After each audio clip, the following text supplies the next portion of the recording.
Nous nous intéressons tous à ce qui se passera après notre existence terrestre, mais en fait, la question de savoir ce qu'il advient exactement d'une personne au moment de sa mort n'est pas moins mystérieuse. Quelles sont les vérités qui lui sont révélées à ce moment-là? Que comprend-il avant de rendre son dernier souffle?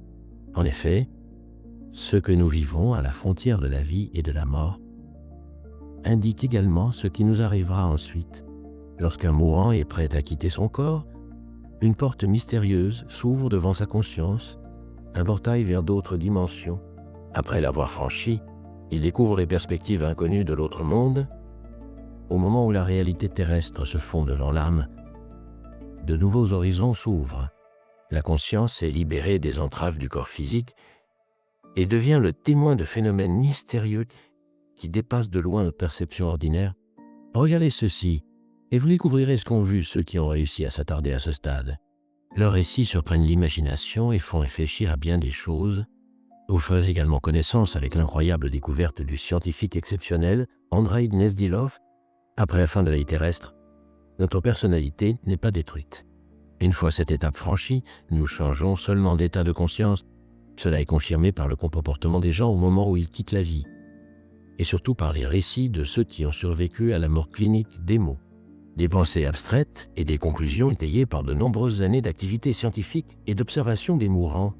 Andrei Gnezdilov a travaillé pendant de nombreuses années dans un hospice, a mené des activités scientifiques et de recherche dans divers domaines de la psychologie et a acquis une renommée mondiale dans ce domaine en tant que spécialiste exceptionnel de l'étude de la mort.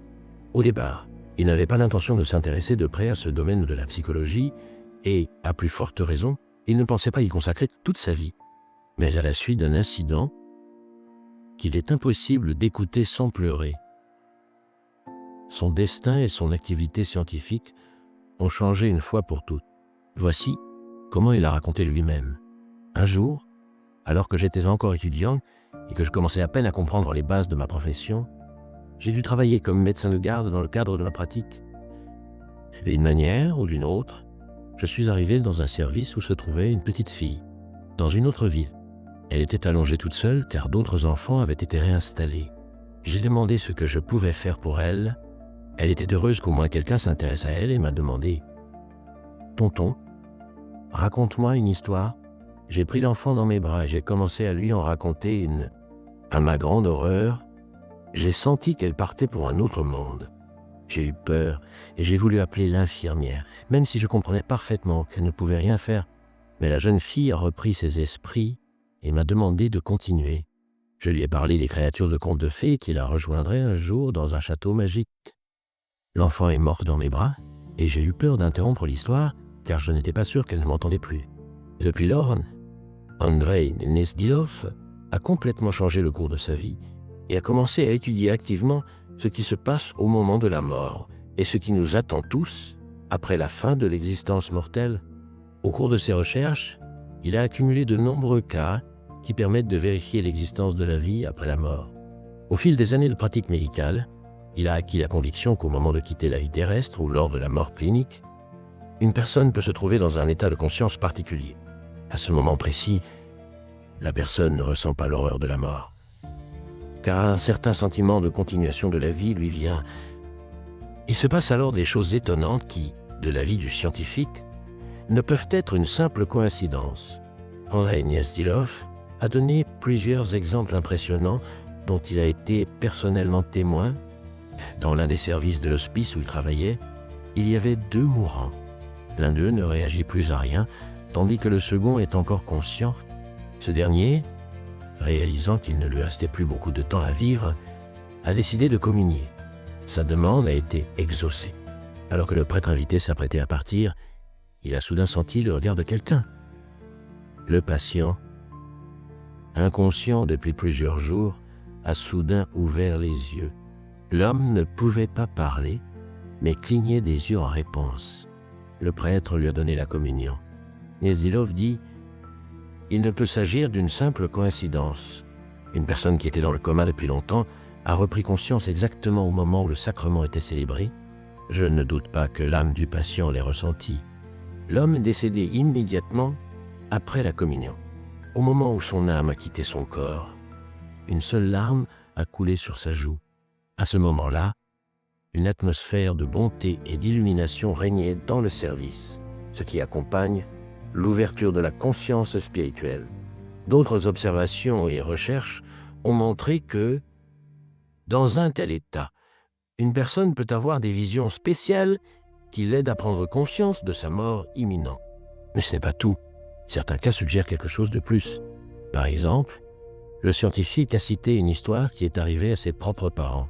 Une femme mourante a demandé à sa fille d'aller chercher un prêtre.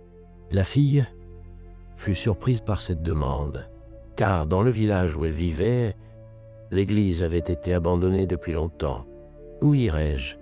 Tu sais que l'église est fermée depuis des années, dit-elle. Mais la vieille dame a insisté. La fille se rendit à la gare voisine et, par une coïncidence étonnante, y rencontra un prêtre. Elle s'est précipitée vers lui et lui a demandé de venir confesser et purifier la mourante. Le prêtre accepta et tout se passa comme prévu. Dans les dernières heures de sa vie, la grand-mère mourante a reçu la grâce qui l'a aidée à partir en paix. Selon les observations de Gniezdilov, c'est précisément grâce à l'émergence de la conscience spirituelle que de nombreuses personnes cessent d'avoir peur avant leur mort. Le scientifique pensait qu'à ce moment-là, non seulement le véritable sens de la vie terrestre leur était révélé, mais aussi la lumière au bout du tunnel et le courage d'aller au-delà de l'existence visible. L'une de ses patientes a admis qu'elle n'avait pas peur de la mort. Elle a déclaré « Ma vie était heureuse. Ma vie a été heureuse. Je l'ai vécue dans l'amour pour mon mari, ma fille et ma petite fille. J'ai appris tout ce que je pouvais sur la vie et maintenant, je veux tout apprendre sur ce qu'il y a au-delà. » Au dernier moment de l'existence mortelle, la conscience spirituelle amène personne à un tel niveau et concentre toute son expérience terrestre avant de passer à autre chose. C'est peut-être là l'objectif principal de la conscience spirituelle qui se manifeste avant la mort. Gniezdilov a également raconté les derniers moments de la vie d'une autre de ses patientes, une paysanne ordinaire. Il se trouvait près d'elle lorsqu'elle reprit soudainement ses esprits. La mourante rayonnait de joie. Il lui demanda ce qu'elle avait vu et elle répondit « Je me suis retrouvée dans un endroit extraordinaire. J'ai compris que j'étais en Angleterre. Je portais une robe de mariée blanche et je descendais un bel escalier à l'intérieur d'une grande demeure. Tout le monde m'appelait Margaret. » Pour vérifier ses dires, Gniezdilov lui parle en anglais, des mots qui, pour une paysanne sans instruction, auraient dû ressembler à du charabia. Mais à sa grande surprise, la femme lui a répondu dans un anglais impeccable, comme une aristocrate. Ensuite, elle a fermé les yeux et, avec un sourire, est partie dans un autre monde. En analysant de tels cas, Gniezdilov a essayé de comprendre où ces personnes trouvaient la force de surmonter la peur de la mort. Il a conclu qu'il s'agissait d'une manifestation de l'esprit. Ces cas et des centaines d'autres prouvent qu'en plus de notre monde, il existe une vie après la mort, où nous irons tous après la mort. Il a également déclaré que la mort n'a pas qu'un caractère négatif. Elle donne à notre existence une profondeur spirituelle. C'est pourquoi les gens doivent régulièrement réfléchir à la mort. Lorsque nous l'oublions, l'équilibre de la justice est rompu. Le passage dans l'au-delà peut alors être douloureux, car nous devrons alors faire face aux conséquences de toutes nos actions. Et la conscience spirituelle ne ment pas. Elle ne libère pas la personne de sa culpabilité pour les atrocités qu'elle a commises, ne pardonne pas la trahison et la mesquinerie, et ne corrige pas leurs conséquences. Elle est, en quelque sorte, indifférente. Elle ne sert que de miroir, reflétant et amplifiant les qualités intérieures d'une personne. C'est pourquoi un scélérat et un meurtrier iront en enfer, et une bonne personne au paradis, parce que sa propre conscience spirituelle devient son plus haut juge. Ce n'est pas Dieu qui punit ou récompense une personne, mais elle-même, comme le dit Gniezdilov. Rien de personnel, seulement la loi physique de la nature. Le semblable attire le semblable. Et il est attiré là où il doit être. Un méchant, après sa mort, se retrouve là où règne le mal. Une bonne personne se retrouve là où le bien triomphe. Henri Gniezdilov a conseillé de toujours se rappeler que chacun d'entre nous a un temps limité à vivre. Nous devons donc l'utiliser avec sagesse. La responsabilité à l'égard de la vie signifie toujours la responsabilité à l'égard de la mort. Mais contrairement à l'existence terrestre, au moment de mourir, Rien ne peut être réparé. Bien sûr, chaque personne décide elle-même de ce qu'elle croit et de la manière dont elle se comporte face à la mort en général et à sa propre mort en particulier. Mais il vaut la peine d'écouter les paroles d'André Gnezdilov, car une personne aussi sérieuse ne prêterait pas autant d'attention à ces questions si elles étaient absurdes. Il a vu des gens mourir pendant des décennies et a eu l'occasion directe, avec leur aide, de regarder au-delà des limites de l'existence terrestre et de voir ce que d'autres scientifiques ont peur d'admettre.